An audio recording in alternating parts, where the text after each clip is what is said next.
I get up. Time is barely on our side.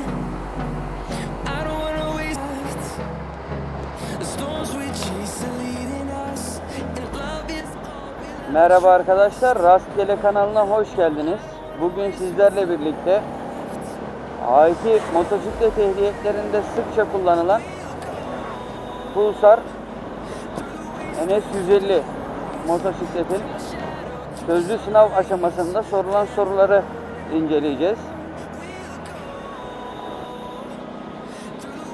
Bildiğiniz üzere A1, A2 ve A motosiklet sınavlarının tamamı 3 aşamadan oluşuyor. Birinci aşama sözlü sınav. Motorla ilgili 12 tane standart olan bazı teknik sorular soruyor. İkinci aşama parkur. 1 ve 2. aşamadan başarılı olursak da son aşama olan akan trafikte sınav kısmına geçiyoruz.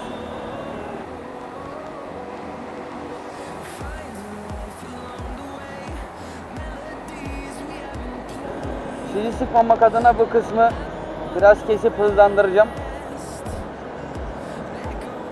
Alanda görüşmek üzere. İyi seyirler diliyorum.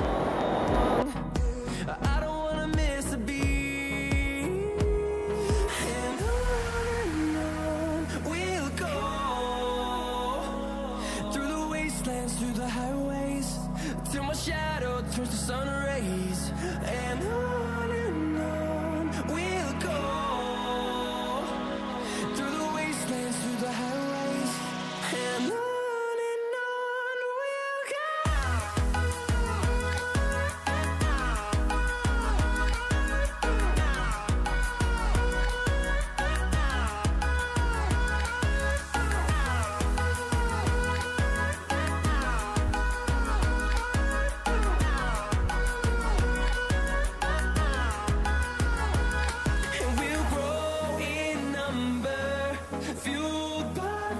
See the horizon, turn us to thousands, and we'll grow in number, fueled by them to see the horizon, turn us to thousands, and on we'll go,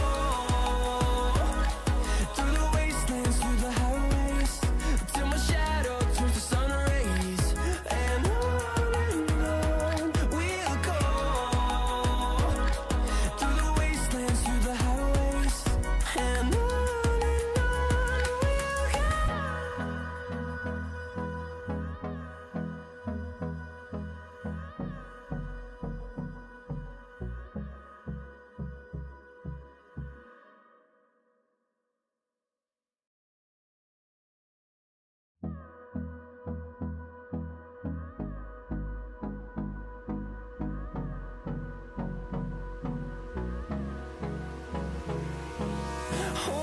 close till I get up. Time is barely on our side. I don't wanna waste what's left. The storms we chase are leading us, and love is all we'll ever trust. Yeah, no, I don't wanna waste what's left. And we'll go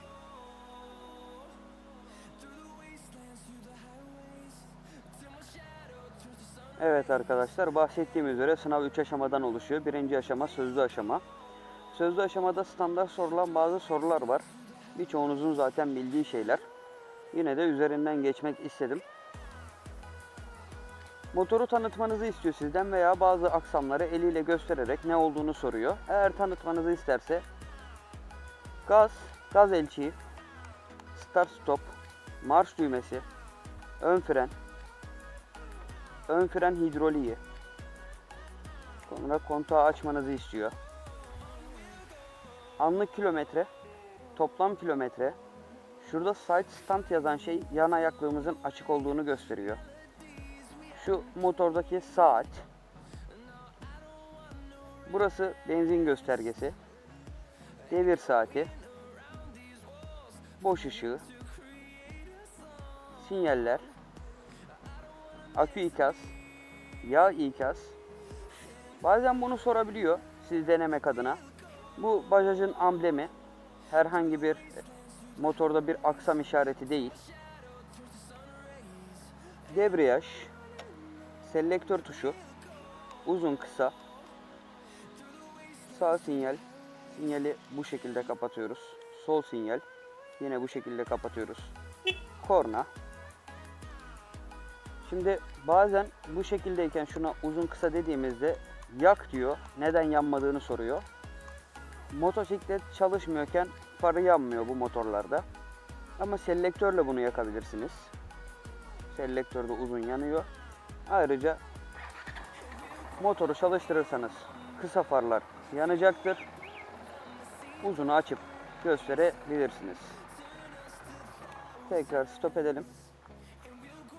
Depomuz. Benzin buradan konuluyor. Arka fren. Ayak marşı. Yağı buradan koyuyoruz. Şurada kedi gözü dediğimiz camdan seviyesini kontrol ediyoruz.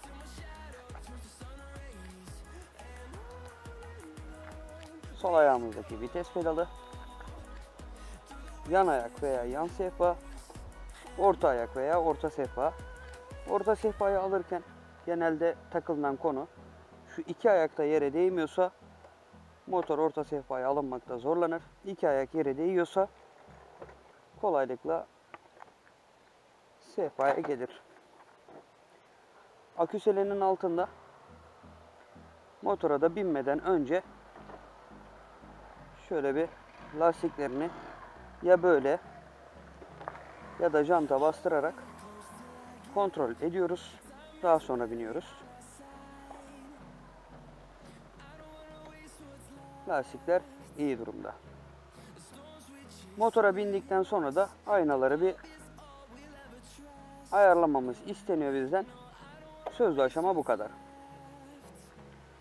Ayrıca motorumuzun kaç vites olduğunu soracaktır. Motorumuz Bajaj Pulsar NS 150 için bahsediyorum. 5 vites, en aşağı 1. 1 ile 2 arasında boş. Daha sonra 2, 3, 4, 5 diye gidiyor. Aynı şekilde 4, 3, 2, boş, 1 olarak devam ediyor. 150 cc'lik hava soğutmalı bir motosikletimiz var. Motorumuzun hava soğutmalı olduğunu nereden anladın diye sorarsa komisyonumuz, önde radyatörü yok diyebilirsiniz. Sıvı soğutmalı motorlarda önde radyatör vardır. Bazen göstergede hararet işaretini soruyor. Sıvı soğutmalı olmadığı için hararet işareti yok diyebilirsiniz. Hepinize sınavda başarılar diliyorum.